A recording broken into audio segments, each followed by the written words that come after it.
ESM Goh Chok Tong, colleagues and friends, ladies and gentlemen, good evening to all of you. I'm very honored that ESM Goh has asked me to launch his book, Tall Order, The Goh Chok Tong Story. I have known Chok Tong for more than 40 years. We first met socially around 1978. He was then a new MP, having been first elected just 2 years earlier. I knew he had built a strong reputation, having turned NOL around. A snippet of our dinner conversation has stayed with me all these years. Chok Tong recounted how in Parliament he made it a point not to make speeches about shipping, but instead to talk about other issues, which is what we did that night. Soon after, I went to Fort Leavenworth in the US to study at the Staff College. As a foreign student, I was required to make a presentation on Singapore. My mother asked Chok Tong whether he had any pictures of community activities which I could use. Chok Tong kindly sent some slides of a kite flying competition in Marine Parade, then a new housing estate, still with lots of empty spaces. The slides helped to liven up my presentation, and I wrote to thank Chok Tong for them. I asked Chok Tong if he remembered these interactions. He says yes. My mother was sitting with him at dinner and asked him, and he rustled up some slides. But even though we both recall these brief encounters, I'm sure neither of us expected that we'd go on to have such a long engagement spanning more than half our lives. After I returned to Singapore, I was sent to command an artillery battalion.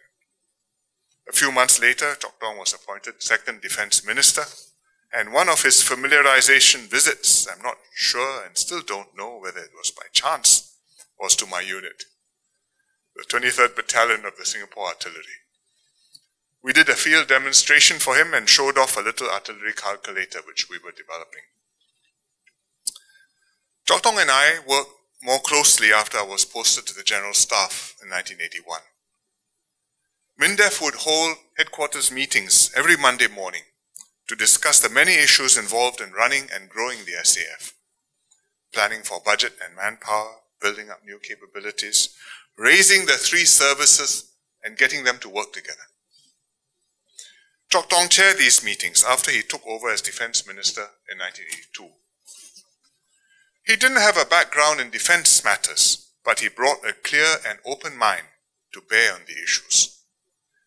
He listened to arguments put up by the professionals and asked the right questions. When he was satisfied that we knew what we were doing, he trusted and empowered us, allowing young officers who proved themselves to make major decisions and break new ground. In the years that he was Defence Minister, the SAF made considerable progress. It was while I was working under Chok Tong in MINDEF that he asked me if I would join politics. I agreed, and that set me on a different course in life and a long partnership with him. We became colleagues in cabinet. Then I was his deputy for 14 years after he succeeded Mr. Lee Kuan Yew as Prime Minister in 1990. And when I took over from Chok Tong as PM in 2004, I asked him to stay on in cabinet as Senior Minister. And even after he retired from cabinet in 2011, we continued to meet regularly for lunch. It's been a long relationship, productive and harmonious. Chok Tong began as my mentor, we became comrades, we remain lifelong friends. We have somewhat different temperaments and instincts, but we complemented each other well. We developed a strong partnership, not just between the two of us, but across our whole team. As a leader, Chok Tong does not make up his mind in a hurry. But having made a decision, he's firm and steady, so his ministers know where they stand and what we're trying to achieve. Another of Chok Tong's strengths is the ability to get capable people to join his team and work with him. He nurtures and holds the team together. He considers and takes their views and gets the best out of the team. In the early 80s, when we first started seriously on leadership renewal, he personally identified and brought in many new MPs and ministers. I myself was just one of them. As Prime Minister, he assembled some of the strongest cabinets Singapore has had. Mr. Lee Kuan Yew had some outstanding lieutenants who played multiple roles in his cabinets, like Dr. Goh Keng Swee and Mr. Lim Kim San. But Chok Tong's cabinets had heavyweights in many ministries. The task of governing Singapore had become more complex, and it was no longer possible to run the whole government by relying just on a few key ministers. Each minister had strong views. They discussed issues vigorously, but all worked cohesively together. We often had different opinions, but there were no factions in the cabinet. Everyone saw themselves as part of one team, striving to achieve the best for Singapore. I think I've given enough preview to whet your interest in Volume 2 of Chok Tong's book, when it comes out. And I hope I've encouraged Shin Hui to make it come out sooner.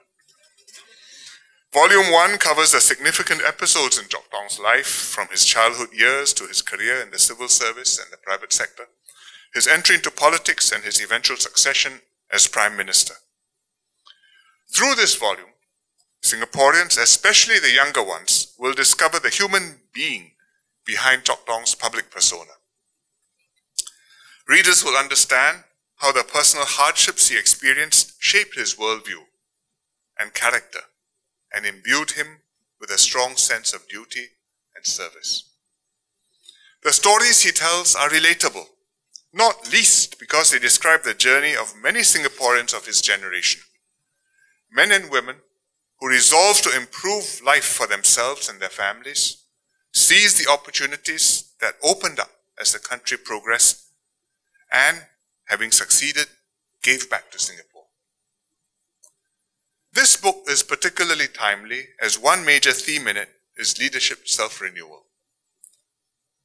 Leadership self-renewal isn't exactly a secret sauce, but it is what enables our system to work, or in Chok Tong's words, how we keep Singapore going. When Mr. Lee and his team brought in Chok Tong and other 2G leaders, he had to retire many comrades who had fought side by side with him through the darkest days of our history. It was a difficult and painful task. Some of the stalwarts felt that they still had much to contribute and should continue in harness for a while longer. But ultimately they agreed to step aside. They accepted the broader objective of bringing in fresh blood early and understood that a new generation needed to be trained and tested. The 2G leaders were put into key ministerial positions, not just to master the intricacies of government policies, but more importantly, to learn to work together, develop their own leadership styles, and earn the confidence and trust of Singaporeans. Having been brought into politics from other careers, they were described by some as technocrats.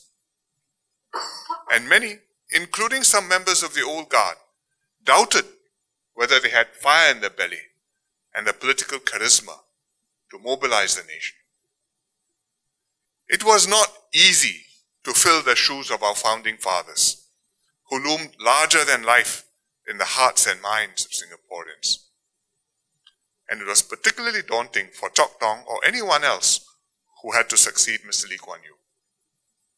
But Chok Tong wisely decided not to try to be a copy of Mr. Lee. He resolved to be himself. Quietly but confidently, he established his own leadership style, one that resonated with a new generation of Singaporeans. And over time, Chok Tong showed that he had the ability and political gumption to make difficult decisions and carry the ground. The early doubts faded away and Singapore carried on steadily in a new era. When Chok Tong decided to retire as Prime Minister, we made a similarly uneventful transition. Again, there was change, but there was also continuity. This is something that rarely happens elsewhere, and we should not believe that it will always happen in Singapore. It's perhaps useful to recall these precedents now as we approach another generational change in the political leadership. My colleagues and I are doing our best to ensure that this changing of the guards will be just as smooth and sure-footed. We need to entrench this culture of leadership self-renewal and cohesive teamwork in our political norms. It's not just about finding the right successor. We need to assemble the right team to lead Singapore. Chok Tong was already on the lookout for young leaders long before he took over, and as Prime Minister continued to bring in new people. Many in my team, George Yew, Teo Chee Hean, Daman Shanmugaratnam, Khaw Boon Wan, Lim Hng Kiang, Yaacob Ibrahim, Lim Swee Se, Vivian Balakrishnan, and of course myself, were brought in by him. Similarly, I have inducted many younger ministers over the years and tested them in different portfolios. They started off as young ministers and they still are younger ministers. But time has passed. The next team is shaping up. They are taking charge of sensitive issues and tough conversations with Singaporeans, making themselves and their convictions known to the people, developing rapport with voters and winning their confidence. I'm glad that Chok Tong finally relented to the urging of his grassroots leaders and friends and published his biography in collaboration with Ching Hui. Telling your own life story, even through an author, is no easy feat. You have to relive and reflect upon the ups and downs in your life and open yourself up for the public to read and judge. You have to be accurate and objective, and yet it has to be your story. What you have lived through, what you have done, what has been most meaningful and satisfying in your life. Those of us who know Chok Tong well know how much more difficult this task must have been for him, an unassuming and down-to-earth person. He will readily agree, even volunteer, to do an after-action review after a policy is implemented. And you can expect from him an honest review and a willingness to take responsibility for any shortcomings. But he is always most reluctant to claim credit for or to crow about his own achievements, as you will discover when you read this book. I'm sure Singaporeans will enjoy the book as much as I did. I sat down and read it in one sitting. It has many captivating stories to tell, many life lessons to impart, and many insights into different aspects of our nation building. So I hope Chok Tong will not take too long to finish the next volume. It will be another page turner. Thank you very much.